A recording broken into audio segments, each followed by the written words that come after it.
Hello दोस्तों, आप सभी लोगों से एक रिक्वेस्ट है कि कृपया वीडियो को लाइक करें और चैनल को सब्सक्राइब करें और कमेंट करना मत भूलिए। आप लोगों की टिप्पणी पढ़ के हमें प्रेरणा मिलती है। आपके समर्थन के लिए धन्यवाद। अध्याय 193 अफवाह। उसने आज कुछ लड़ाइयों का अनुभव किया था, इसलिए उसकी गहन ऊर्जा का काफी हिस्सा खर्च हो चुका था।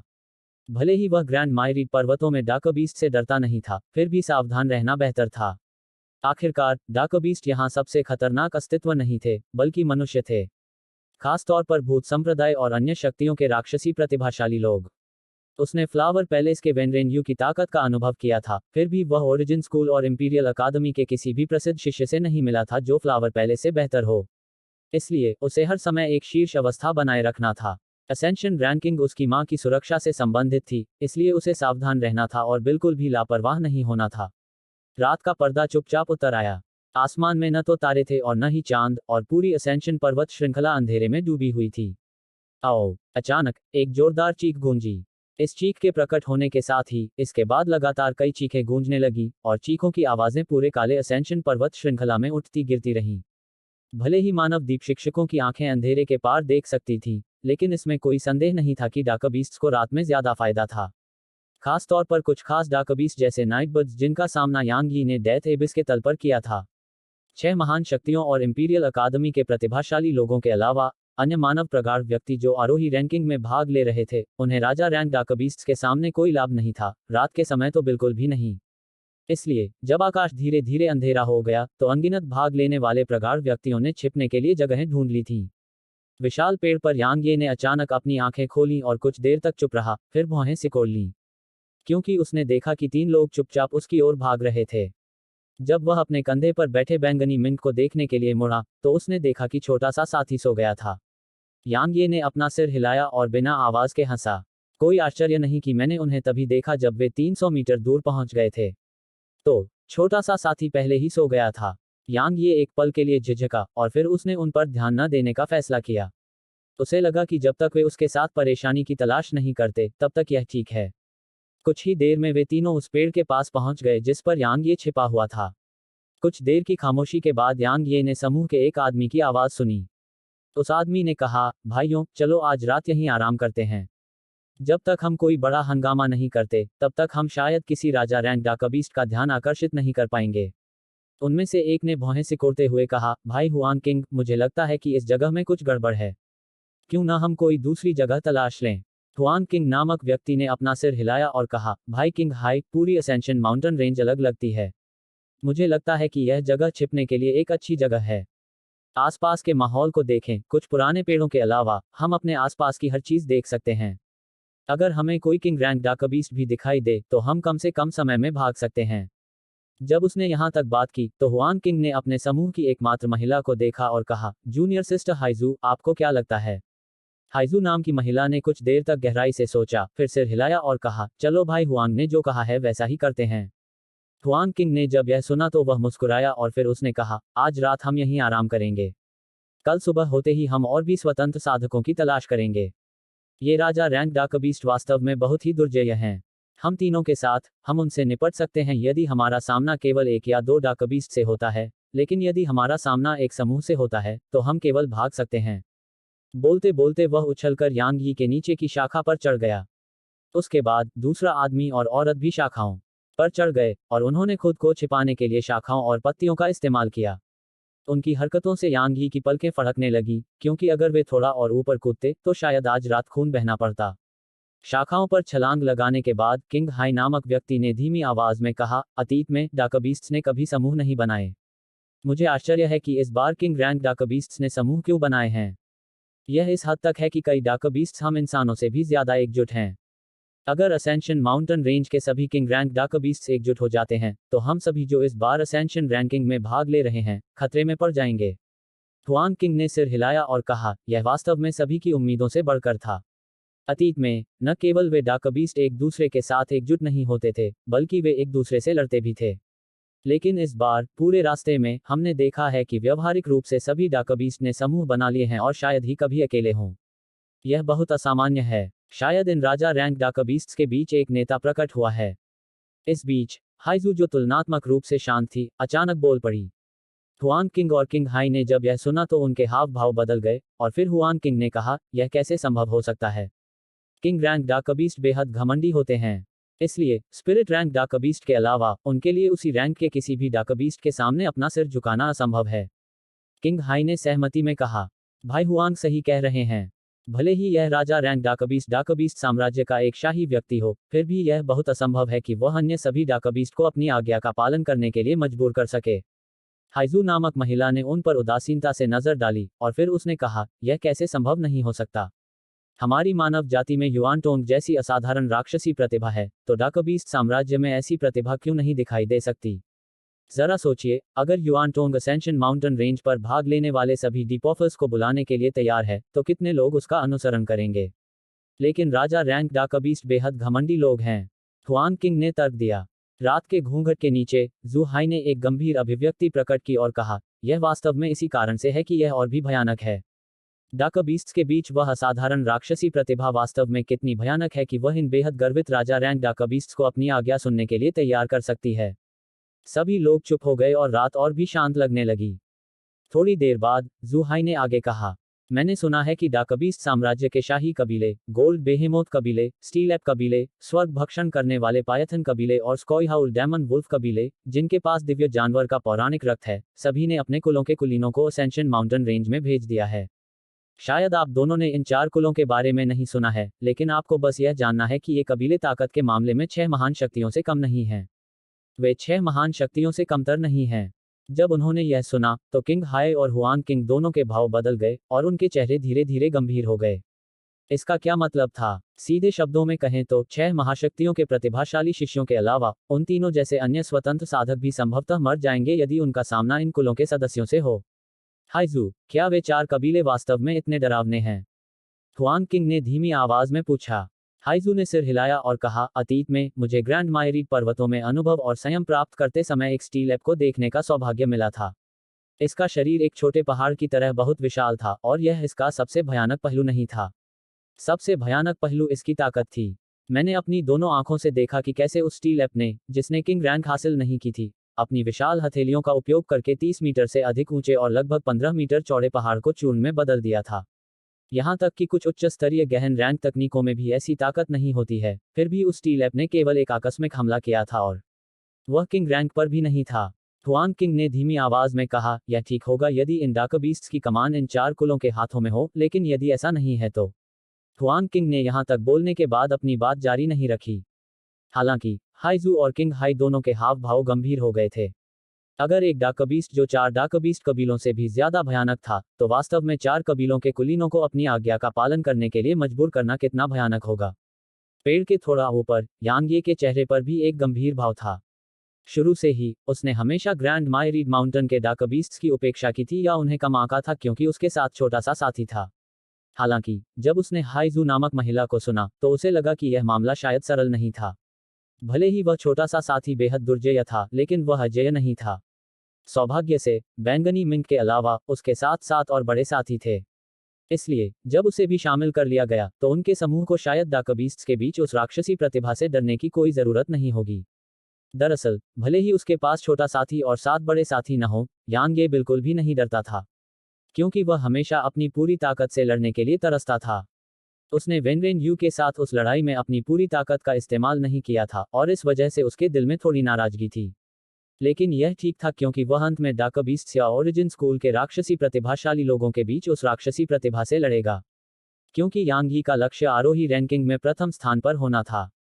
चूंकि यह प्रथम स्थान था, तो उसे अपने रास्ते में अनगिनत प्रतिभाओं को रौंदना था। इस मामले में उसके पास कोई और विकल्प नहीं था, क्योंकि यह उसकी मां से संबंधित था। यांगे ने गहरी सांस ली। अचानक उसने खुद से कहा, धिक्कार है। सचमुच जिस क्षण उसने गहरी सांस ली, उसके नीचे खड़े 3 लोग तेजी से पेड़ से नीचे उतर आए, और फिर ऊर्जा के 3 शक्तिशाली विस्फोट तेजी से उसकी ओर बढ़े। यांगी के पास कोई और विकल्प नहीं था। उसने अपना सिर हिलाया और अपनी तलवार निकाली और वार किया। अध्याय 194 उन्नति। टकराना। ऊर्जा के 3 विस्फोट तुरंत ही समाप्त हो गए। यांग जमीन पर उतरा और फिर उन तीनों को देखा, जिन्होंने सतर्क भाव प्रकट किए थे। हुआन किंग और किंग हाई दोनों के शरीर में गहरी ऊर्जा उमड़ पड़ी, मानो वे अगले ही पल हमला कर देंगे। हालांकि जब उन्हें याद आया कि यांग ये ने अभी अभी तलवार से जो वार किया था, तो उनके भाव बहुत गंभीर हो गए और उन्होंने जल्दबाजी में हमला करने की हिम्मत नहीं की। वह वार वाकई बहुत तेज था। आप तलवार संप्रदाय से यांग ये हैं? ठीक इस समय हाइजू ने थोड़े आश्चर्य के साथ कहा। हुआंग किंग और किंग हाई ने जब यह सुना तो उनके चेहरे पर भाव बदल गए। उन्होंने स्वाभाविक रूप से यांग ये का नाम सुना था। यह एक शीर्ष श्रेणी के प्रतिभाशाली व्यक्ति का नाम था जिसने पहले स्वर्ग क्षेत्र में रहते हुए एक राजा क्षेत्र विशेषज्ञ का सफाया कर दिया था और एक आत्मा क्षेत्र विशेषज्ञ से लड़ाई की थी। यांग ये थोड़ा आश्चर्यचकित हुआ और उसने उसकी ओर देखा और कहा, तुम मुझे पहचानती हो? हाइजू ने सिर हिलाया और कहा, मैंने तुम्हें शहर के प्रवेश द्वार पर उस राजा दायरे के विशेषज्ञ से लड़ते देखा था। तो यही कारण है। यांग ये ने हल्के से सिर हिलाया और फिर उसने कहा, मैंने आपको उन 4 डार्कबीस्ट कबीलों के बारे में बात करते सुना जो 6 महान शक्तियों के बराबर हैं।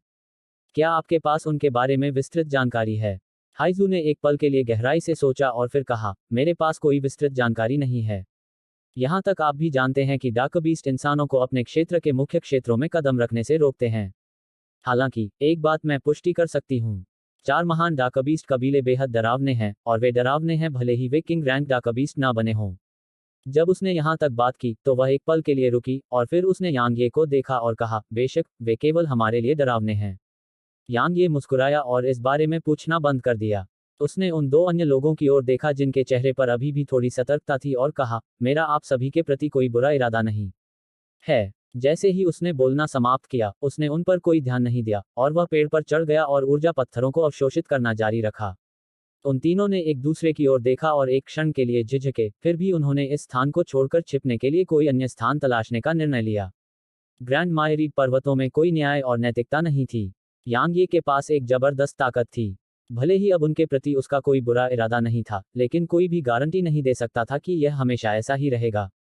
किसी भी मामले में सुरक्षा के लिए वे एक ऐसे व्यक्ति के साथ नहीं रहना चाहते थे जो उनसे कहीं ज्यादा शक्तिशाली था। यांग ये ने उनके चयन के प्रति कोई प्रतिक्रिया नहीं दिखाई और वह सिर्फ ऊर्जा पत्थरों के भीतर आत्मिक ऊर्जा को अवशोषित करने पर ध्यान केंद्रित करता रहा। धीरे धीरे समय बीतता गया और जल्द ही रात हो गई। मौत की खामोश पर्वत श्रृंखला के बीच कभी कभी डार्कबीस्ट की भयंकर दहाड़ें सुनी जा सकती थी और हर बार जब ये भयंकर दहाड़ें गूंजती थी तो यह दर्शाता था कि डार्कबीस्ट ने मानव खोजकर्ताओं को खोज लिया है। 6 महान शक्तियों और इंपीरियल अकादमी के उन राक्षसी प्रतिभाशाली लोगों के अलावा बहुत कम लोग रात में डार्कबीस्ट द्वारा देखे जाने से बच सकते थे। हालांकि यह सब यांग ही से संबंधित नहीं था। इस समय वह ऊर्जा पत्थरों को अवशोषित करने की पूरी कोशिश कर रहा था और एक के बाद एक पत्थर अवशोषित हो रहे थे और पाउडर के ढेर में तब्दील हो रहे थे। भोर की पहली किरण अभी अभी उतरी थी जब यांग ये की नींद खुली। जैसे ही उसने अपनी आंखें खोली, उसकी आंखों की गहराई में सुखद आश्चर्य की एक किरण चमक उठी क्योंकि उसने देखा कि वह पहले स्वर्ग क्षेत्र की तीसरी श्रेणी में पहुंच गया था। अब तक वह अपनी युद्ध तकनीकों और शारीरिक शरीर में सुधार करने के लिए लगातार कड़ी मेहनत कर रहा था, जबकि उसने अपनी साधना को बेहतर बनाने के लिए बहुत कम ही गंभीरता से साधना की थी। इसलिए कल रात तक वह अभी भी प्रथम स्वर्ग क्षेत्र के दूसरे रैंक पर था। लेकिन उसने कभी नहीं सोचा था कि वह रात भर ऊर्जा पत्थरों को अवशोषित करने के बाद एक रैंक आगे बढ़ जाएगा। यह निस्संदेह यांग ये के लिए खुशी की खबर थी। आखिरकार जब वह असेंशन पर्वत श्रृंखला में रहता था तो उसकी हर एक ताकत ने उसकी खुद की रक्षा करने की क्षमता में अंतर पैदा किया था।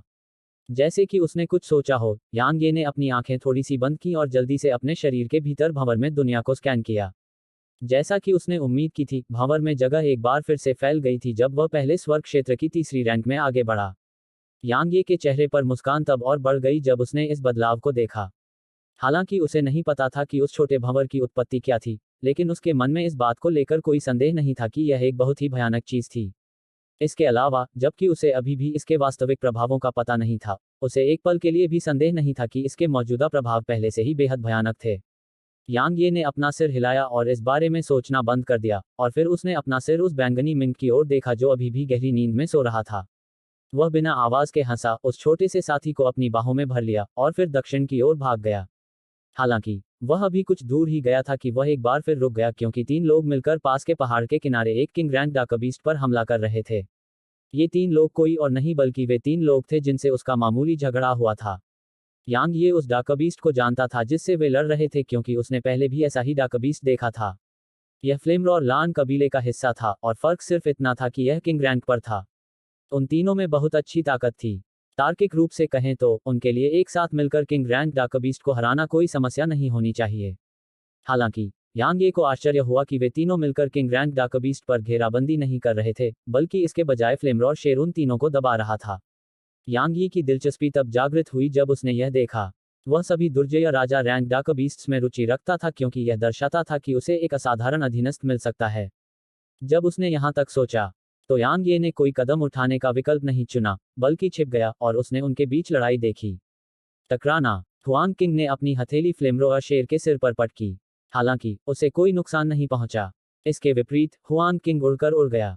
हाइजू और किंग हाई ने जब यह दृश्य देखा तो उनके हाव भाव बदल गए, क्योंकि इस किंग रैंक डाकबीस्ट की ताकत और शारीरिक रक्षा बहुत भयानक थी। हुआंग किंग की आंखों में आश्चर्य की लहर दौड़ गई। वे किंग रैंक डाकबीस्ट की रक्षात्मक ताकत से स्पष्ट रूप से अवगत थे, और यह ठीक इसी वजह से था कि वह चकित था। जब उसने अभी अभी उस हथेली पर प्रहार किया था, तो वह पीछे नहीं हटा था, और एक साधारण किंग रैंक डाकबीस्ट इससे घायल हो जाता, लेकिन यह फ्लेमरॉर शेर ऐसा लग रहा था जैसे उसे उस हमले का एहसास ही न हुआ हो। इस समय उसे पछतावा हो रहा था। सिर्फ हुआंग किंग ही पछतावा नहीं कर रहा था, हाइजू और किंग हाई भी पछता रहे थे। उन्हें इस अकेले फ्लेमरॉर शेर को अपना शिकार चुनने का पछतावा था। भोर होने पर वे जाग गए और अन्य स्वतंत्र साधकों की तलाश में निकल पड़े। हालांकि जब वे यहां पहुंचे तो उन्होंने इस राजा रैंक डाकबीस्ट को देखा जो अकेला था, और इससे उन्हें सुखद आश्चर्य हुआ। उसके बाद उन्होंने अत्यधिक मौन समझदारी दिखाए और इस फ्लेमरॉर शेर पर हमला किया। हालांकि उनके लिए अप्रत्याशित इस फ्लेमरॉर शेर की ताकत इतनी भयानक थी, और यह इतनी भयानक थी कि उनकी संयुक्त सेनाएं इसे बिल्कुल भी नुकसान नहीं पहुंचा सकती थीं। नहीं, वे सेना में शामिल होने के बाद भी इसके सामने नहीं टिक पाए।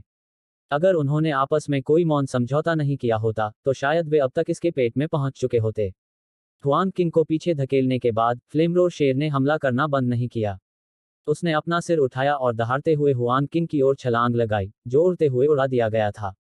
इसके अलावा जिस जमीन पर उसके पैर एक बार खड़े थे, वह सीधे उसके द्वारा लगाए गए बल के कारण ढह गई थी। जब उन्होंने उसे हुआंग किंग पर झपटते देखा, तो किंग हाई और हाइजू दोनों ने हुआंग किंग के सामने खड़े होने और फ्लेमरोर शेर पर सभी प्रकार की युद्ध तकनीकों का प्रयोग करने में बिल्कुल भी संकोच नहीं किया। वर्तमान में वे एक समूह थे और उन्हें एक दूसरे की मदद करनी थी, क्योंकि अगर हुआंग किंग मर गया तो वे दोनों इस दुर्जय फ्लेमरोर शेर का विरोध करने में पूरी तरह से असमर्थ हो जाएंगे। जमीन पर गिरने के बाद हुआंग किंग ने भागने का विकल्प नहीं चुना, और उसने किंग है और हेजू की मदद करने का विकल्प चुना। वह भी इस सिद्धांत को समझता था कि अगर ग्रैंड मायरीड पर्वत में कोई किंग रैंक डाकबीस्ट उसका पीछा करता है, तो यह ज्यादातर उसकी मौत में समाप्त होगा। चूंकि यह ऐसा ही था, इसलिए उनके साथ सेना में शामिल होना और हताश होकर लड़ना बेहतर था, क्योंकि इस तरह उनके पास बचने का मौका हो सकता है। जब उसने भीषण युद्ध देखा, तो यांग ये ने हल्के से सिर हिलाया। कहने की जरूरत नहीं कि फ्लेमरॉर शेर की ताकत बिल्कुल भी खराब नहीं थी, क्योंकि अगर उस फ्लेमरॉर शेर की जगह ग्रे या सिल्वर होता, तो वे शायद इन तीनों साथियों के हाथों मारे जाते। हालांकि यह फ्लेमरॉर शेर न केवल पूरी तरह से सुरक्षित था, बल्कि इसके बजाय उन तीनों को दबा रहा था। यांग यी के अनुमान के अनुसार इसकी ताकत संभवतः उस पृथ्वी भालू राजा से कम नहीं थी जो आत्मा क्षेत्र में आधे रास्ते पर था, और यहां तक अगर उनकी ताकत में कोई अंतर था, तो यह बहुत बड़ा नहीं होगा। जब उसने यहां तक सोचा, तो यांग ये ने बैंगनी मिंक को हिलाया जो अभी भी उसके कंधे पर सो रहा था, और उसने अनिच्छा से अपनी आंखें खोलीं। जैसे ही वह जागा, सबसे पहले उस छोटे से साथी ने यांग ये के कानों को अपनी पूरी ताकत से खींचा। यांग ये ने जल्दी से माफी मांगी, और फिर उसने दूरी पर फ्लेमरोर शेर की ओर इशारा किया। जब उसने फ्लेमरोर शेर पर नजर डाली, तो बैंगनी मिंक की आंखें, जो अभी भी थोड़ी नींद में थीं, तुरंत चमक उठी, और फिर उसने जल्दी से सिर हिलाया, इससे पहले कि उसके शरीर पर बैंगनी चमक चमकती, जैसे कि वह किसी अन्य अधीनस्थ को लेने के लिए जा रहा था। यांग ये ने जल्दी से उस छोटे बच्चे को अपनी बाहों में जकड़ लिया, क्योंकि वह नहीं चाहता था कि बैंगनी मिंक उन सबके सामने आ जाए। जब उसने बैंगनी मिंक को शांत किया, तो यांग ये की आकृति चमक उठी और युद्ध के मैदान में प्रकट हुई। यांग ये की अचानक उपस्थिति से फ्लेमरोर लान और हुआंग किंग के 3 लोगों का समूह स्तब्ध रह गया, और फिर उन्होंने तुरंत लड़ाई रोक दी। अध्याय 195 बैंगनी वस्त्र पहने युवक। छोड़ो। यांग ये ने उन तीनों की ओर देखा और फिर उदासीनता से बोला। तीनों ने एक दूसरे की तरफ देखा, एक पल के लिए हिचकिचाए, और फिर आभार प्रकट किया। हुआंग किंग ने कहा, भाई यांग, भले ही हम मजबूत नहीं हैं, फिर भी हम कुछ मदद कर सकते हैं, तो क्यों ना हम चारों मिलकर काम करें। जाहिर है, उन्हें लगा कि यांग ये मदद करने आए हैं। यांग ये उनकी प्रतिक्रिया से काफी संतुष्ट था। भले ही वह वास्तव में मदद करने के लिए यहाँ नहीं था, इस तथ्य के आधार पर कि उन्होंने मदद की पेशकश की थी, वे स्पष्ट रूप से ऐसे लोग नहीं थे जो कृतघ्न थे। यांग ये ने अपना सिर हिलाया और कहा, जल्दी से यहाँ से चले जाओ। मैं स्वाभाविक रूप से इससे निपटने में सक्षम हो जाऊंगा। हुआंग किंग ने अपनी बात जारी रखने का इरादा किया, लेकिन उसे हाइजू ने रोक दिया। उसने फ्लेमरॉर शेर पर गहरी नजर डाली जो एक तरफ बेहद चुपचाप खड़ा था, और फिर उसने यांग ये को देखा और कहा, हम इस दयालुता को नहीं भूलेंगे और हम निश्चित रूप से भविष्य में इसका बदला चुकाएंगे। जैसे ही उसने बोलना समाप्त किया, उसने अन्य दो भ्रमित साथियों को खींच लिया और दूर की ओर चमक गई। कितनी होशियार लड़की है, यांग ये ने उसकी हरकतें देखकर धीमी आवाज में प्रशंसा की। जब वे तीनों पूरी तरह से दूर चले गए, तो यांग ये ने आखिरकार फ्लेमरॉर शेर को देखा। यह पूरी तरह से लाल फर से ढका हुआ था, जबकि इसका आकार बेहद विशाल था और यह सिल्वर और ग्रे दोनों से भी बड़ा था। इस समय फ्लेमरॉर शेर अपने मुंह से चिंगारियां निकाल रहा था, जबकि वह यांग ये के कंधे पर बैंगनी मिंट को घूर रहा था। इसके अलावा उसके पैर लगातार जमीन पर रगड़ रहे थे, जैसे कि वह आगे बढ़ना चाहता था लेकिन ऐसा करने की हिम्मत नहीं कर रहा था। डाकबीस्ट, खास तौर पर दुर्जय डाकबीस्ट सहज रूप से यह पहचान लेते थे कि उनका सामना उनसे भी ज्यादा मजबूत डाकबीस्ट या उन चीजों से हो रहा है जो उनके लिए खतरनाक हैं। इस समय इस फ्लेमरॉर शेर को वायलेट मिंक से खतरा महसूस हुआ। यांग ये ने बैंगनी मिंक को देखा और मुस्कुराते हुए कहा, छोटे साथी, यह आप पर निर्भर है। बैंगनी मिंक ने सिर हिलाया और फिर उसका आकार चमक उठा और तुरंत फ्लेमरॉर शेर के ऊपर आ गया। जब बैंगनी मिंक अपना दबाव छोड़ने वाला था, तो यांग ये की पुतलियां अचानक सिकुड़ गईं। जैसे ही उसने आसमान की ओर देखने के लिए अपना सिर उठाया, उसका भाव बदल गया। इस समय एक विशाल प्राणी जो 30 मीटर से अधिक लंबा और 60 मीटर से अधिक चौड़ा था, उसकी और बैंगनी मिंक की ओर नीचे उतर रहा था। यह एक उड़ने वाला डाकबीस्ट था। यांग ये की आकृति बैंगनी मिंक की तरफ चमक उठी, और उसने गेल स्टेप्स तकनीक को अंजाम देने से पहले छोटे साथी को अपनी बाहों में पकड़ लिया और 30 मीटर दूर चमक गया। उसके बाद उसने एक गंभीर भाव के साथ विशाल उड़ते हुए डाकबीस्ट को देखा। उड़ते हुए डाकबीस्ट ने यांग ये और वायलेट मिंक का पीछा नहीं किया और धीरे धीरे नीचे उतरना जारी रखा।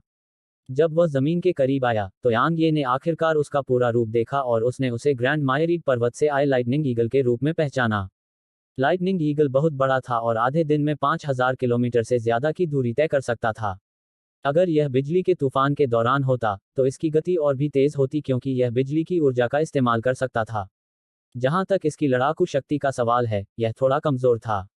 हालांकि चूंकि यह उड़ सकता था, इसलिए आत्मा क्षेत्र के नीचे के मनुष्य और डाकबीस्ट इसके सामने असहाय थे। अचानक यांग यी की पुतलियां सिकुड़ गईं, जबकि उसके शरीर में गहन ऊर्जा का संचार होने लगा। क्योंकि तभी उसने देखा कि एक मजबूत बैंगनी वस्त्र पहने युवक लाइटनिंग ईगल की चौड़ी पीठ पर खड़ा था। युवक का रूप अत्यंत सुंदर था, और यदि यह उसके सुदृढ़ शरीर के कारण न होता, तो कोई सोचता कि वह एक सुसंस्कृत विद्वान था। जब लाइटनिंग ईगल जमीन पर उतरा, तो पास में मौजूद फ्लेमरॉर शेर तुरंत जमीन पर लेट गया। बेशक वह लाइटनिंग ईगल के सामने नहीं झुक रहा था, बल्कि वह लाइटनिंग ईगल पर खड़े युवक के सामने झुक रहा था। स्पिरिट रैंक पर एक आकार बदला हुआ डाकबीस्ट। यह विचार यांग ये के मन में तब आया जब उसने यह दृश्य देखा। हालांकि उसने जल्दी ही इस विचार को गलत साबित कर दिया। स्पिरिट रैंक डाकबीस्ट का असेंशन माउंटेन रेंज पर दिखाई देना असंभव था, क्योंकि 6 महान शक्तियों और ग्रैंड किन साम्राज्य के विशेषज्ञ वहां बिना किसी कारण के नहीं थे। चूंकि वह स्पिरिट रैंक डाकबीस्ट नहीं है, तो फिर क्या हो रहा है?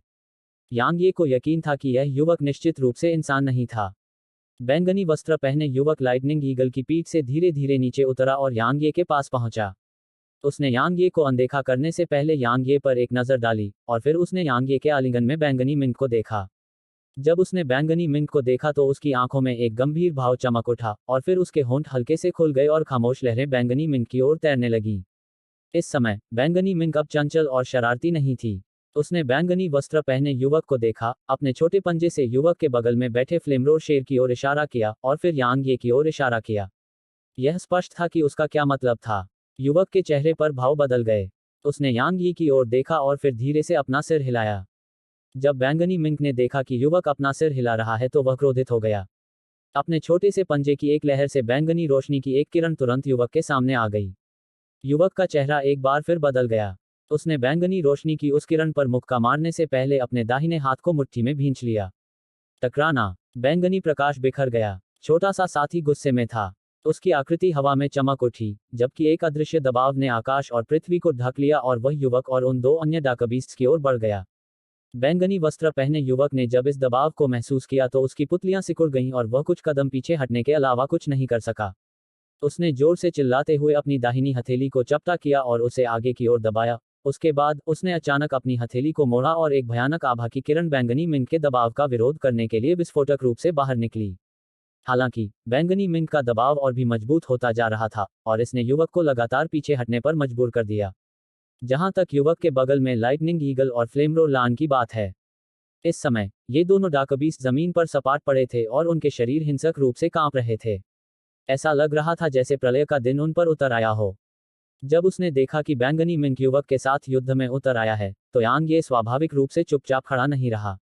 उसने अचानक अपने दाहिने पैर से जमीन पर रौंद दिया और युवक की ओर तेजी से गोली चला दी, और युवक के सामने पहुंचते ही उसने अपनी तलवार खींची और वार करने में संकोच नहीं किया।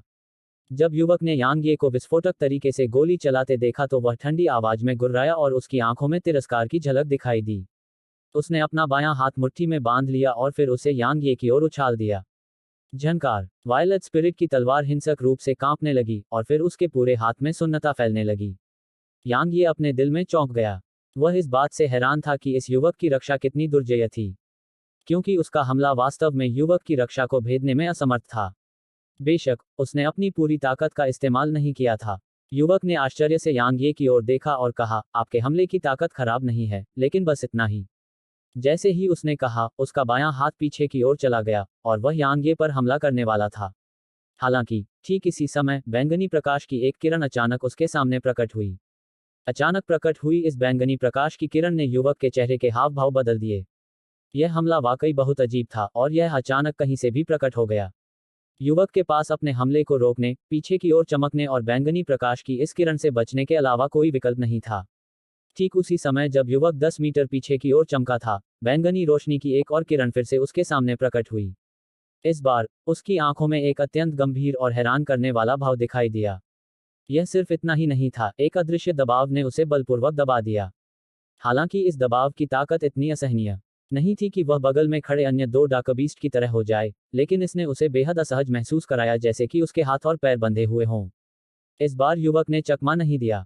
उसने अपनी दाहिनी मुट्ठी आगे की ओर पटक कर बैंगनी रोशनी को टुकड़ों में उड़ा दिया। हालांकि भले ही बैंगनी रोशनी टुकड़ों में उड़ गई थी, लेकिन वह भी 10 कदम पीछे हट गया था। जाहिर है, इस बार बैंगनी रोशनी पिछली बार से कहीं ज्यादा तेज थी। उसी समय यांग ये युवक के सामने आ गया था। पहले की तरह उसने अपनी तलवार निकाली और वार किया, और पिछली बार के विपरीत उसने अपनी तलवार की मंशा के अलावा अपनी पूरी ताकत का इस्तेमाल किया था। जब उसने यांग ये को फिर से अपने सामने आते देखा, तो युवक ने घृणा से ठंडी आवाज में घुरघुराहट की और फिर सीधे यांग ये की ओर अपनी मुट्ठी लहराई। टकराना। यांग ये ने 6 कदम पीछे हटे जबकि युवक ने 3 कदम पीछे हटे। हालांकि युवक की अभिव्यक्ति एक बार फिर बदल गई थी, क्योंकि उसकी मुट्ठी पर खून जैसा लाल निशान दिखाई दिया था। बैंगनी वस्त्र पहने युवक ने यांग यी को देखा और कुछ कहने ही वाला था, लेकिन बैंगनी प्रकाश की एक और किरण उसके सामने प्रकट हुई। नहीं, यह बैंगनी प्रकाश की अनेक किरणें थीं। युवक क्रोधित हो गया। उसने अपना दाहिना पैर जमीन पर पटका और उसके पैर के नीचे की जमीन धंस गई। पलक झपकते ही बीच में युवक के साथ 30 मीटर से ज्यादा का क्षेत्र ढहकर गड्ढे में तब्दील हो गया। इसके अलावा हाथ जितनी मोटी कई दरारें लगातार तेजी से आसपास की ओर फैल रही थीं। दूसरी ओर युवक ने इस पर भरोसा किया था कि वह तोप के गोले की तरह बाहर निकलेगा, और उसके शरीर ने सीधे उसके सामने दिखाई देने वाली बैंगनी रोशनी की अनगिनत किस्में तोड़ दी। उसके बाद उसकी गति बिल्कुल भी कम नहीं हुई, क्योंकि वह बैंगनी मिंक की ओर विस्फोटक तरीके से आगे बढ़ा। जाहिर है, वह जानता था कि समस्या कहाँ है, और जब तक वह इस रहस्यमय छोटे साथी से पहले नहीं निपटता, तब तक वह हमेशा के लिए संयमित रहेगा। यांग ये की अभिव्यक्ति तब बदल गई जब उसने देखा कि युवक बैंगनी मिंक पर हमला कर रहा है, और उसकी आंखों में अचानक हत्या की मंशा चमक उठी। उसने अपनी गति को अपनी सीमा तक बढ़ाने में संकोच नहीं किया, और उसकी तलवार में एक चमकदार सुनहरी रोशनी थी जिसे उसने युवक की ओर फेंका। बैंगनी मिंक ने जब बैंगनी वस्त्र पहने युवक को अपनी ओर आते देखा तो उसकी पलकें झपकने लगी, और फिर उसकी आकृति चमक उठी और ठीक वहीं प्रकट हो गई जहां अभी वह युवक खड़ा था। अध्याय 196। आकार बदलने वाला डाकबीस्ट। बैंगनी वस्त्र पहने युवक की पुतलियां सिकुड़ गईं जब उसने यह देखा। यह वास्तव में स्थानिक टेलीपोर्टेशन है। युवक के पास सोचने का समय ही नहीं था, क्योंकि यांग ये उसके पीछे आ गया था, और जब उसने यांग ये के आने का आभास किया तो उसका चेहरा क्रूर हो गया। उसने गुस्से से कहा, तुम मौत को दावत दे रहे हो। जैसे ही उसने बोलना समाप्त किया, युवक ने पलटकर सीधे यांग ये पर अपनी मुट्ठी तान दी। इस बार उसका मुक्का पहले किए गए मुक्कों से कहीं ज्यादा जोरदार था, क्योंकि जहां भी वह गुजरा, हवा पूरी तरह से बह गई, और उसके सामने एक बहुत ही स्पष्ट शून्य दिखाई दिया। यांग ये की अभिव्यक्ति तब बदल गई जब उसने युवक के मुके में ताकत महसूस की, और उसकी आंखों में एक क्रूर अभिव्यक्ति की झलक दिखाई दी। उसके शरीर के भीतर की गहन ऊर्जा वायलेट स्पिरिट में पागलपन की हद तक बढ़ गई, और उसकी सुनहरी गहन ऊर्जा के उभार के साथ वायलेट स्पिरिट पर चमकदार सुनहरी रोशनी चमक उठी। उसके बाद यांग ये ने जोर से चिल्लाते हुए अपनी तलवार को युवक की मुट्ठी पर जोर से मारा। टकराना। तलवार और मुट्ठी हिंसक रूप से टकराए और टक्कर के बिंदु से बल की एक लहर फूट पड़ी। बल से दोनों ही पीछे हट गए, और बैंगनी वस्त्र पहने युवक ने अभी कुछ कदम ही पीछे हटे थे कि अचानक उसके सामने बैंगनी रोशनी की कुछ किरणें दिखाई देने लगीं। यह दृश्य देखकर युवक के मुंह के कोने फड़क उठे। यह लड़ाई उसके लिए वाकई बहुत पीड़ादायक थी। भले ही बैंगनी रोशनी उसे कोई घातक नुकसान नहीं पहुंचा पा रही थी, लेकिन इससे निपटना मुश्किल और कष्टदायक था। इसके अलावा इसकी ताकत बहुत भयानक थी। भले ही उसका भौतिक शरीर भयानक था, लेकिन कुछ लोगों द्वारा मारा जाना शायद दर्दनाक होगा। बेशक, मुख्य बात यह थी कि यह परेशानी भरा था। इसके अलावा वह उस रहस्यमयी छोटे साथी के खिलाफ असहाय था, क्योंकि न केवल वह छोटा साथी बैंगनी प्रकाश के ऐसे रहस्यमयी तारों को अंजाम दे सकता था, बल्कि उसके पास टेलीपोर्ट करने की रहस्यमयी क्षमता और रहस्यमय अदृश्य दबाव था जो वह उत्सर्जित कर सकता था। यह उल्लेख करने की जरूरत नहीं है कि लड़ाई में कोई और इंसान था, वह रहस्यमयी बैंगनी रंग के छोटे साथी से आमने सामने की लड़ाई में लड़ने के लिए भी तैयार नहीं होगा। क्यों? क्योंकि युद्ध में उसे केवल मार ही खानी पड़ सकती थी। जब उसने बैंगनी प्रकाश को मुक्का मारकर टुकड़े टुकड़े कर दिया, तो युवक ने जल्दी से कहा, रुको। बैंगनी मिंक को इसकी परवाह नहीं थी और वह अपना छोटा पंजा हिलाने ही वाला था, फिर भी उसे यांगे ने रोक दिया। बैंगनी मिंक ने युवक को बुरी तरह घूरा, और फिर उसकी आकृति चमक उठी, इससे पहले कि वह लाइटनिंग ईगल और फ्लेमरोर शेर के सामने पहुंचे, जो जमीन पर सपाट पड़े थे। छोटे साथी ने पूरी तरह से इस बात की अनदेखी की कि क्या ये दोनों डाकबीस्ट तैयार हैं, और उसने अपना पंजा लहराया, जिससे बैंगनी रोशनी की एक किरण ने इन दोनों कोलोसी को घेर लिया और उन्हें यांगे के भंवर डेंटियन में ले गया। यांगे यह दृश्य देखकर उलझन में पड़ गया कि हंसे या रोए। दूसरी ओर बैंगनी वस्त्र पहने युवक के हाव भाव हिंसक रूप से बदल गए। वे दो किंग रैंक डाकबीस्ट कैसे गायब हो गए? उसने यांगे को देखने से पहले बैंगनी मिंक पर नजर डाली और कहा, यह बहुत रहस्यमय है। मैंने डाकबीस्ट साम्राज्य में ऐसा डाकबीस्ट कबीला कभी नहीं देखा, लेकिन इसमें ब्लडलाइन प्रेशर है, और यह प्रेशस कोईहाउल डेमन वुल्फ कबीले के ब्लडलाइन प्रेशर से भी ज्यादा भयानक है, जिसमें दिव्य जानवर की रक्तरेखा है। मानव, मुझे बताओ कि इसकी उत्पत्ति वास्तव में क्या है? अफवाह के अनुसार केवल स्पिरिट रैंक डाकबीस्ट ही मानव रूप ले सकते हैं।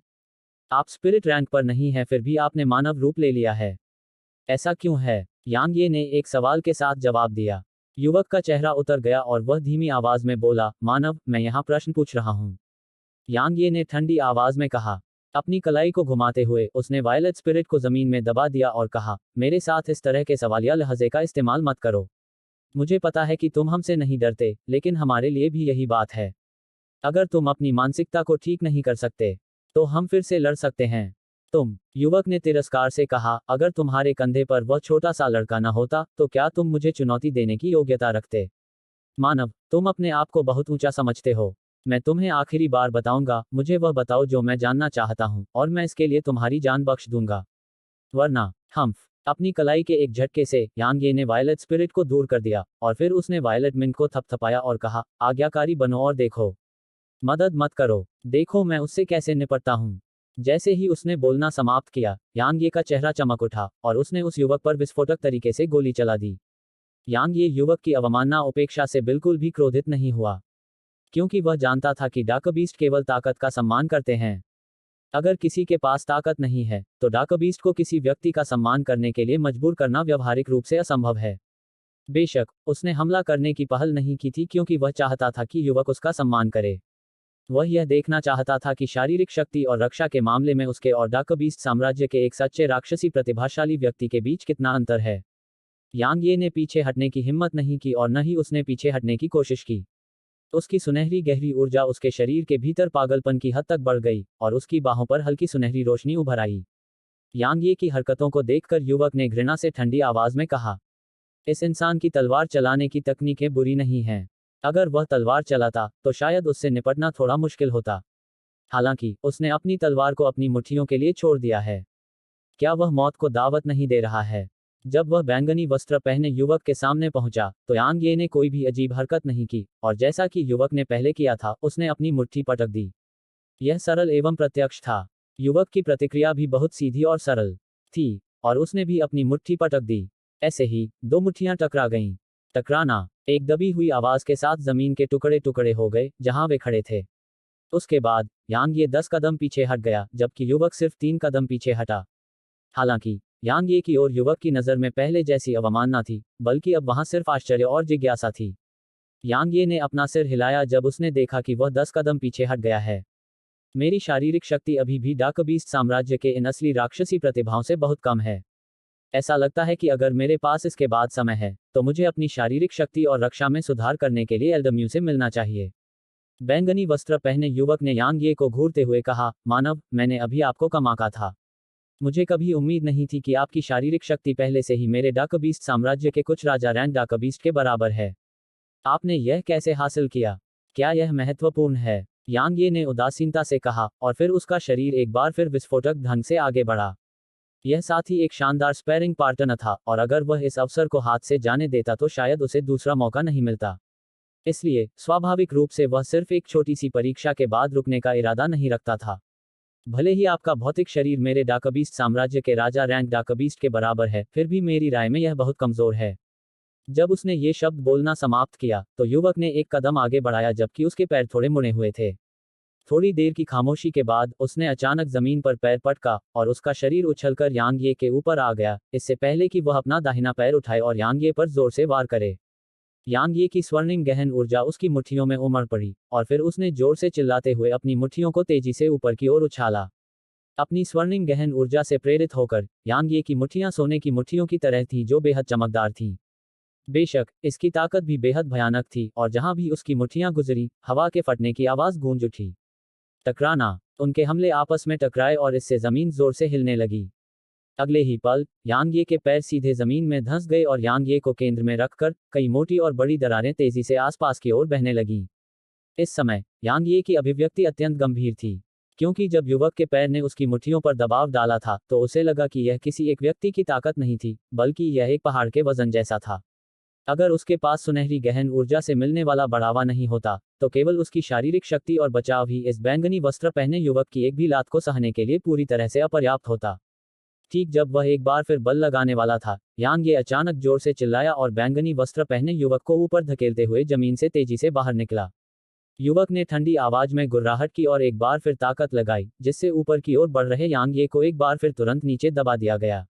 टकराना। एक जोरदार धमाके के साथ यांग ये का पूरा शरीर एक बार फिर जमीन पर गिर गया। युवक एक और हमला करने वाला था, हालांकि उसे कुछ सूझा और उसने बैंगनी मिंक पर नजर डाली। जब उसने देखा कि बैंगनी मिंक उसे शत्रुतापूर्ण नजर से देख रहा था, तो उसकी पलकें झपक गईं। वह एक पल के लिए झिझका और अंत में उसने दूसरा हमला नहीं किया। वह बस ठंडी आवाज में गुर्राया और फिर एक तरफ चला गया, क्योंकि वह वास्तव में इस रहस्यमय छोटे साथी को नाराज नहीं करना चाहता था। टकराना। यांग ये जमीन से उभरा। इस समय वह बेहद शर्मनाक स्थिति में था। उसके बाल और पूरा शरीर गंदगी से ढका हुआ था, लेकिन सौभाग्य से उसके शरीर पर कोई चोट नहीं थी। मैंने अभी अपनी शक्ति का केवल 60% ही इस्तेमाल किया है। युवक ने यांग यी को देखा और उदासीनता से बोला, इसके अलावा मैंने अभी भी अपना मूल रूप नहीं लिया है। यांग ये ने सिर हिलाया और कहा, मुझे मानना कि अगर शारीरिक शक्ति और रक्षा के मामले में देखा जाए तो तुम मुझसे कहीं ज्यादा ताकतवर हो। हालांकि चलो अब असली लड़ाई करते हैं।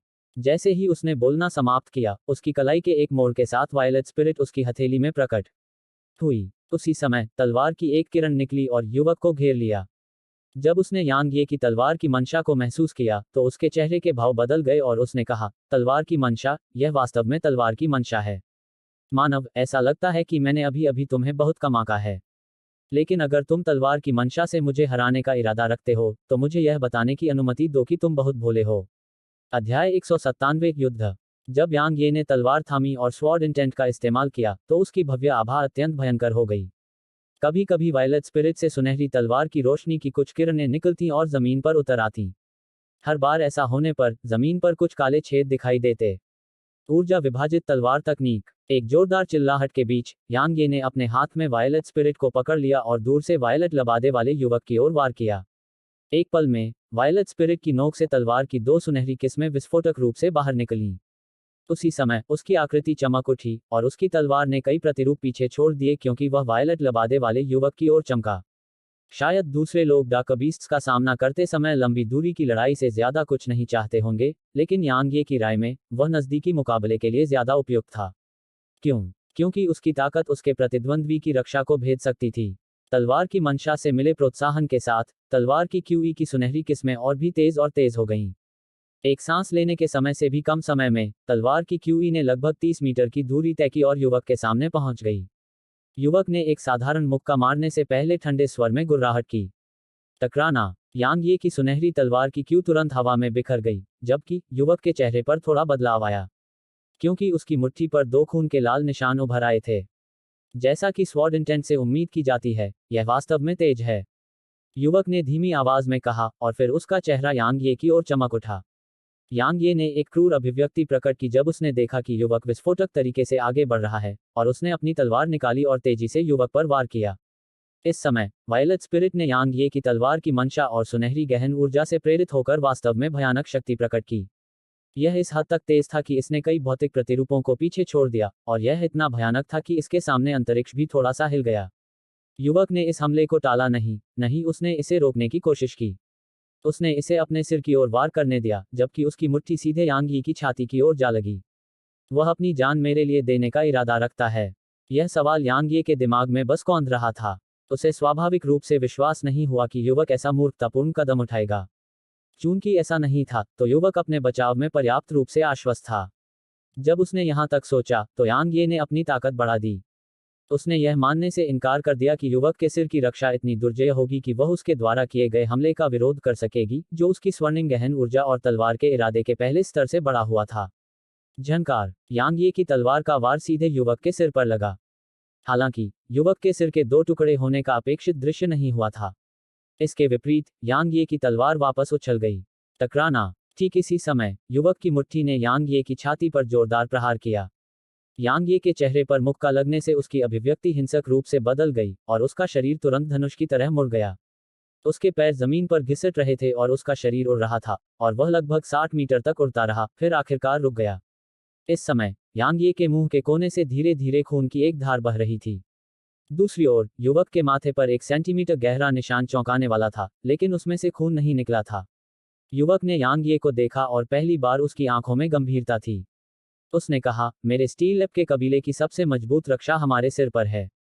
यहां तक एक मानव आत्मा क्षेत्र विशेषज्ञ को भी मेरे सिर को नुकसान पहुंचाना मुश्किल होगा, फिर भी मुझे कभी उम्मीद नहीं थी कि आप मेरी रक्षा को पार कर पाएंगे। इसमें कोई संदेह नहीं है कि यह तलवार के इरादे से संबंधित है, लेकिन मुझे लगता है कि आपकी सुनहरी गहन ऊर्जा भी श्रेय की हकदार है। क्या आपकी वह सुनहरी गहन ऊर्जा मनुष्यों के पास मौजूद 5 तत्वों की पौराणिक गहन ऊर्जा है? जब युवक बोल रहा था, यांग ये ने स्पष्ट रूप से देखा कि युवक के सिर पर जो निशान उसने छोड़ा था, वह गायब हो गया था। इस समय युवक का सिर पूरी तरह से ठीक हो गया था, और इस खोज ने यांग ये के चेहरे पर एक बार फिर से गंभीरता ला दी। तो वह स्टील लैब कबीले से है। कोई आश्चर्य नहीं कि उसकी ताकत इतनी भयानक है। यांग ये ने थोड़ा सिर हिलाया और कहा, मेरी गहन ऊर्जा 5 तत्वों की गहन ऊर्जाओं में से एक नहीं है। यह एक भिन्न गहन ऊर्जा है, लेकिन इसकी ताकत 5 तत्वों की गहन ऊर्जा से कम नहीं है। यह 5 तत्वों की गहन ऊर्जा नहीं है। युवक दंग रह गया, और फिर उसने हल्के से सिर हिलाया और कहा, यह अब महत्वपूर्ण नहीं है। ठीक है मानव, तुम मुझसे भी एक सवाल पूछ सकते हो। मेरा मानना कि हम दोनों के पास एक दूसरे से पूछने के लिए बहुत सारे सवाल हैं। यांग ये ने एक पल के लिए गहराई से सोचा और फिर कहा, अफवाह के अनुसार आपके डाकबीस्ट साम्राज्य में एक असाधारण राक्षसी प्रतिभा प्रकट हुई है। क्या आप अधिक दुर्जय हैं या वह? यह सुनकर युवक की पलकें झपकने लगीं। वह कुछ देर चुप रहा और फिर बोला, वह है। इस बार यह यांग ये की पलकें थीं जो फड़क रही थीं। बैंगनी वस्त्र पहने इस युवक की ताकत पहले से ही बहुत भयानक थी, और वह युवक अभी तक अपने मूल रूप में वापस नहीं आया था। अगर युवक अपने मूल रूप में वापस आ जाता, तो शायद यांग ये को इस युवक के खिलाफ जाने के लिए अपनी तलवार की मंशा के दूसरे स्तर का उपयोग करने की आवश्यकता होती। लेकिन ऐसा विशेषज्ञ वास्तव में उस दूसरे प्रतिभाशाली व्यक्ति से कमजोर होने की बात स्वीकार करता है।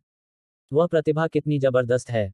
बैंगनी वस्त्र पहने युवक ने यांग ये की ओर देखा और कहा, मुझे पता है कि तुमने अभी अपनी पूरी ताकत का इस्तेमाल नहीं किया है, लेकिन मैं तुम्हें बता सकता हूं कि अगर तुम उसका सामना करोगे, तो तुम निश्चित रूप से हार जाओगे। नहीं, तुम निश्चित रूप से मर जाओगे। क्या ऐसा है? यांग ये न तो सहमत था और न ही असहमत।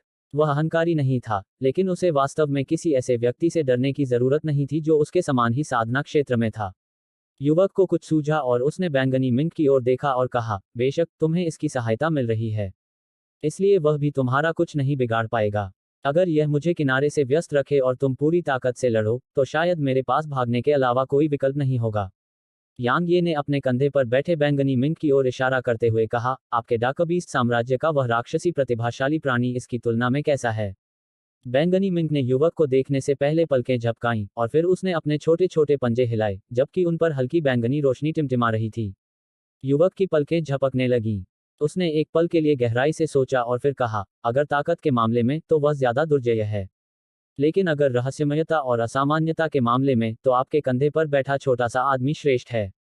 लेकिन मेरा मानना कि चाहे वह आत्मा के दायरे से नीचे का कोई इंसान हो या डाकबीस्ट, दोनों ही आपके कंधे पर बैठे उस छोटे से आदमी से लड़ने के लिए तैयार नहीं होंगे। यांग ये ने जब यह सुना तो वह हंसने से खुद को नहीं रोक पाया। वास्तव में दूसरों का तो कहना ही क्या, मैं भी उस छोटे आदमी से लड़ने को तैयार नहीं हूं। क्या मजाक है, उस छोटे आदमी के साथ लड़ाई में मैं सिर्फ एक ही तरह की तकलीफ झेल सकता हूं। उस छोटे आदमी की टेलीपोर्ट करने की रहस्यमयी क्षमता के कारण केवल एक एक्साल्ट रियल्म विशेषज्ञ ही उस छोटे आदमी को पकड़ सकता है। ठीक इसी समय युवक ने अचानक कहा, अफवाह के अनुसार एक राक्षसी प्रतिभा जिसके बारे में कहा जाता है कि वह मार्शल भगवान बनने की सबसे अधिक संभावना है, आपकी मानव दुनिया में प्रकट हुई है। क्या यह सच है? यांग ये ने सिर हिलाया और कहा, ऐसा एक व्यक्ति है। वह युआन टोंग नामक मूल विद्यालय का शिष्य है। हालांकि मैं उससे पहले कभी नहीं मिला था जब वह ग्रैंड किन साम्राज्य से असेंशन माउंटेन रेंज तक चला गया था और उसने टेलीपोर्टेशन फॉर्मेशन का उपयोग नहीं किया था। जहां तक उसकी ताकत का सवाल है, मुझे ठीक से पता नहीं है। युवक ने कहा, मुझे खबर मिली है कि एक इंसान इस जगह से लगभग 500 किलोमीटर दक्षिण में एक पर्वत श्रृंखला पर मेरे डाकबीस्ट साम्राज्य के राजा रैंक डाकबीस्ट का वध कर रहा है। उसके सामने आने वाला एक भी राजा रैंक डाकबीस्ट उससे बच नहीं पाया, और कुछ तो ऐसे भी थे जो तुरंत ही नष्ट हो गए। मुझे लगता है कि वह युआन टोंग नामक ओरिजिन स्कूल का वह प्रतिभाशाली व्यक्ति है। मैं जल्दी से वहां पहुंचने वाला था, लेकिन मुझे कभी उम्मीद नहीं थी कि मेरा सामना तुमसे होगा। यांग ये ने अचानक कहा, क्या तुम वाकई इंसानों के प्रति शत्रुतापूर्ण नहीं लगते? इंसानों और डाकबीस्ट के बीच का रिश्ता हमेशा से ही भयानक रहा है, और यह आम बात थी। हालांकि इस शेपशिफ्टेड डाकबीस्ट को उसके प्रति कोई दुर्भावना नहीं थी। युवक ने बैंगनी मिंक पर नजर डाली और फिर उसने कहा, किंवदंतियों के अलावा मैंने कभी भी किसी राजा रैंक डाकबीस्ट को किसी इंसान के साथ रहने की पहल करते नहीं देखा। इसके अलावा यह इतना रहस्यमय और असामान्य राजा रैंक डाकबीस्ट है कि मुझे भी इसकी पृष्ठभूमि नहीं पता। चूंकि इसने आपके साथ चलने का फैसला किया है, तो मुझे लगता है कि आप कोई इंसान नहीं हैं जो डाकबीस्ट को अंधाधुंध तरीके से मारते हैं। सिर्फ इसी वजह से यांग ये आश्चर्यचकित था। युवक ने यांग यी की ओर उदासीनता से देखा और कहा, अगर ऐसा नहीं होता तो मैं तुम्हें मार डालता, चाहे तुम डाकबीस्ट को अंधाधुंध मारते रहो। यांग ये ने मुस्कुराते हुए कहा, आप बहुत ईमानदारी से कह रहे हैं। मेरा एक और सवाल है, केवल स्पिरिट रैंक डाकबीस्ट ही मानव रूप ले सकते हैं, फिर भी आपने स्पिरिट रैंक प्राप्त किए बिना ही रूप बदल लिया, क्यों? युवक ने बैंगनी मिंक पर नजर डाली, एक पल के लिए झिझका और फिर कहा, शेपशिफ्ट हर्ब। एक डाकबीस्ट कम ग्रेड हेवन रैंक शेपशिफ्ट हर्ब के साथ पहले से ही मानव रूप ले सकता है। निम्न श्रेणी का स्वर्ग रैंक। यांग ये के मुंह के कोने फड़क रहे थे, क्योंकि शायद वह भी ऐसा खजाना प्राप्त करने में सक्षम न हो। ऐसा लगता है कि मैं केवल छोटे साथी के मानव रूप में परिवर्तन को अनंत काल तक विलंबित कर सकता हूं। लेकिन यह काफी अफसोस की बात है। मैं देखना चाहता हूं कि मानव रूप लेने के बाद छोटा साथी कैसा दिखेगा। युवक ने अचानक पूछा, क्या आप मुझे बता सकते हैं कि वे दोनों साथी कहाँ गए? यांग ये एक पल के लिए झिझका और फिर उसने अपना सिर हिलाया और कहा, मुझे खेद है, लेकिन मैं आपको यह नहीं बता सकता।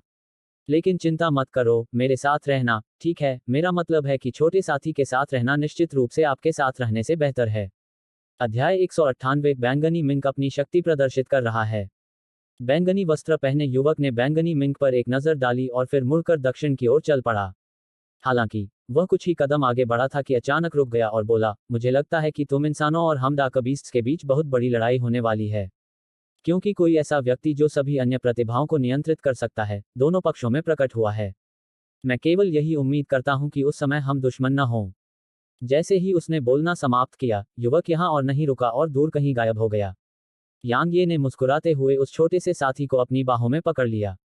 वह जानता था कि वह युवक उससे नहीं बल्कि बैंगनी मिंक से बात कर रहा था।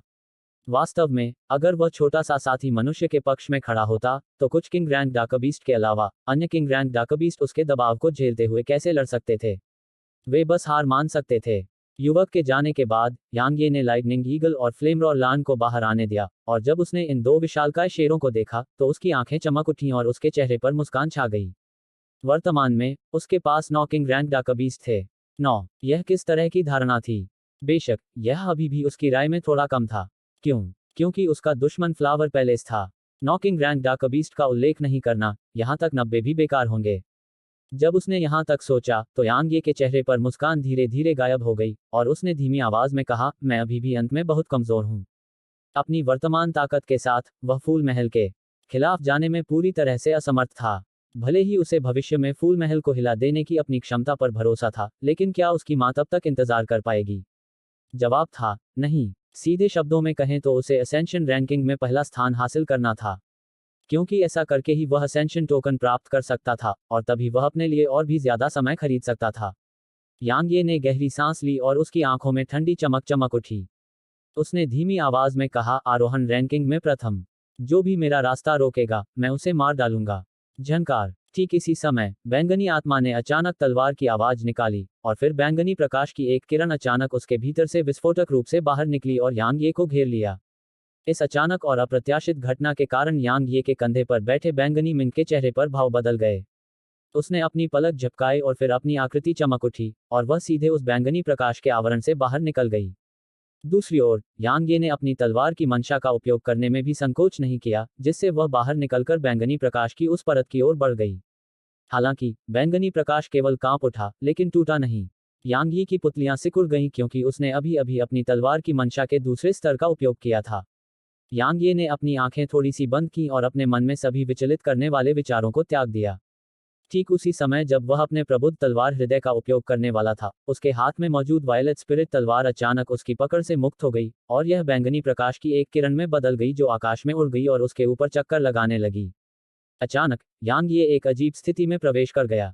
बैंगनी मिंग जो अपना छोटा पंजा हिलाने ही वाला था, यह दृश्य देखकर अचानक रुक गया और फिर उसकी बैंगनी पुतलियों में एक अजीब सी चमक चमक उठी। यांग ये के कपड़े धीरे धीरे हवा के बिना फड़फड़ाने लगे जबकि एक अदृश्य शक्ति उसके चारों ओर उग्र हो रही थी, क्योंकि उसके केंद्र में 10 मीटर से अधिक क्षेत्र में चट्टानें लगातार टुकड़ों में बिखर रही थीं और एक सांस के समय से भी कम समय में टुकड़े पाउडर के ढेर में बदल गए थे। दूसरी ओर उसके ऊपर चक्कर लगाती हुई बैंगनी आत्मा की तलवार जयकार कर रही थी और उस पर बैंगनी प्रकाश की किरणें लगातार टिमटिमा रही थीं। छोटा मिंग पहले से ही 30 मीटर से ज्यादा दूर था, क्योंकि इस समय यांग यी के आसपास का इलाका काटने के मैदान जैसा लग रहा था और उस इलाके में मौजूद कोई भी चीज चूर्ण में बदल जाएगी। धीरे धीरे समय बीतता गया। पलक झपकते ही यांग ये सुबह से दोपहर तक यहीं खड़ा रहा। एक अदृश्य शक्ति ने हर समय उसके आसपास के क्षेत्र को घेर रखा था, जबकि वह जिस क्षेत्र में खड़ा था वह पूरी तरह से अस्त व्यस्त था और जमीन पर कई गहरे गड्ढे थे। बैंगनी आत्मा अभी भी उसके ऊपर चक्कर लगा रही थी, जबकि बैंगनी लिंक दूर से उसे स्थिर भाव से देख रहा था और कभी कभी उसकी आंखों में केवल एक अजीब सी चमक दिखाई देती थी। ठीक इसी तरह यांग ये रात तक वहीं खड़ी रही, फिर रात से दिन तक खड़ी रही। 3 दिन बाद अगर यांग ये अब जागता तो वह देखता कि वायलेट स्पिरिट अब पहले से थोड़ी अलग हो गई थी। इस समय यह पहले से थोड़ी बड़ी थी जबकि इसके रंग की तीव्रता बढ़ गई थी। सबसे बड़ा बदलाव इसकी गुणवत्ता में था, क्योंकि वायलेट स्पिरिट अब एक उच्च श्रेणी की पृथ्वी रैंक तलवार थी। चौथे दिन की सुबह यांग ये परेशानी में थी क्योंकि मानव गहनज्ञ यहां आ चुके थे। कुल 4 लोग आए थे, 3 पुरुष और 1 महिला। सभी ने चांद की तरह सफेद वस्त्र पहने थे जबकि उनके बाएं कंधे पर एक छोटा सा अक्षर अंकित था। यह ब्राइट मून संप्रदाय का प्रतीक था। जब उसने इन 4 लोगों को देखा तो बैंगनी मिंग के छोटे छोटे पंजे तुरंत एक हल्की बैंगनी चमक के साथ चमक उठे। हालांकि उसने हमला करने की पहल नहीं की और बस उन चारों को देखता रहा। चारों ने यांग ये को देखा और थोड़ी देर बाद मैदान में मौजूद एकमात्र महिला ने समूह का नेतृत्व करने वाले व्यक्ति से कहा, वरिष्ठ भाई किंग मिन, मैं उसे पहचानती हूँ। वह तलवार संप्रदाय का वह प्रतिभाशाली व्यक्ति है जिसका नाम यांग ये है। किंग मिन नामक व्यक्ति की भौहें ऊपर उठ गईं जब उसने कहा, वह यांग ये जिसने किंग रियल्म विशेषज्ञ को मार डाला। महिला ने हल्के से सिर हिलाया और कहा, अफवाह के अनुसार उसने एक आत्मा क्षेत्र विशेषज्ञ से लड़ाई की थी, लेकिन मुझे नहीं पता कि यह सच है या नहीं। उसने एक आत्मा क्षेत्र विशेषज्ञ से लड़ाई की। किंग मिन थोड़ा भावुक हो गया था, लेकिन उसने जल्दी से अपना सिर हिलाया और कहा, एक राजा क्षेत्र विशेषज्ञ को मारना सच होना चाहिए क्योंकि 6 महान शक्तियों के सभी शिष्यों के पास एक क्षेत्र को पार करने और अपने विरोधियों को मारने की क्षमता है। हालांकि उसके बारे में एक आत्मा क्षेत्र विशेषज्ञ से लड़ने की अफवाह विश्वसनीय नहीं लगती, क्योंकि मुझे भी एक आत्मा क्षेत्र विशेषज्ञ से लड़ने की अपनी क्षमता पर भरोसा नहीं है। महिला ने अपना सिर हिलाया और कहा, चलो अब उस पर और ध्यान न दें। वरिष्ठ भाई, चलो जल्दी से अपनी यात्रा जारी रखें। मूल संप्रदाय के युआन टोंग ने पहले ही एक दिन के लिए सम्मन जारी कर दिया है और अगर हम देर से पहुंचे तो शायद बुरा होगा। किंग मिन ने कुछ नहीं कहा और बस वायलेट स्पिरिट को देखता रहा जो यांग ये के ऊपर चक्कर लगा रही थी। थोड़ी देर बाद उसकी आंखों में लालच की एक झलक दिखाई दी और फिर उसने धीमी आवाज में कहा, लगता है कि वह अभी आगे बढ़ रहा है। यह सुनकर महिला के चेहरे पर भाव बदल गए और फिर उसने कहा, वरिष्ठ भाई, हमें ऐसा बिल्कुल नहीं करना चाहिए। तलवार संप्रदाय का हमारे ब्राइट मून संप्रदाय के साथ अच्छा रिश्ता है। अगर हम इस समय उसका फायदा उठाते हैं तो निश्चित रूप से हम तलवार संप्रदाय के दुश्मन बन जाएंगे। भले ही हमारा ब्राइट मून संप्रदाय तलवार संप्रदाय से डरता नहीं है, लेकिन वास्तव में इसकी कोई जरूरत नहीं है। बगल में खड़े दूसरे लोगों में से एक ने कहा, जूनियर बहन किंग लियान सही कह रही हैं। हमारे ब्राइट मून संप्रदाय ने कई मौकों पर हमारे दुश्मनों का सामना करने के लिए तलवार संप्रदाय के साथ मिलकर काम किया है। जब वह आगे बढ़ रहा हो तो हमें उसका फायदा नहीं उठाना चाहिए। हमें जल्द से जल्द सीनियर भाई किंग मिंग के साथ मिलकर काम करना चाहिए और फिर क्लाउड फॉल गॉज में अन्य सभी मानव दीपोफर्स के साथ इकट्ठा होना चाहिए।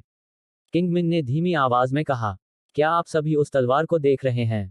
कोई भी इसे नियंत्रित नहीं कर रहा है, फिर भी यह अपने आप हवा में चक्कर लगाने में सक्षम है। यह दर्शाता है कि इसमें तलवार आत्मा है।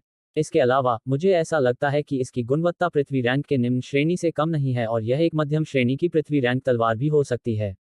इसके अलावा अपनी ताकत के साथ उसने निश्चित रूप से किंग रैंक डार्कबीस्ट की एक बड़ी मात्रा को मार डाला है। मैं ऐसा अवसर नहीं छोड़ना चाहता।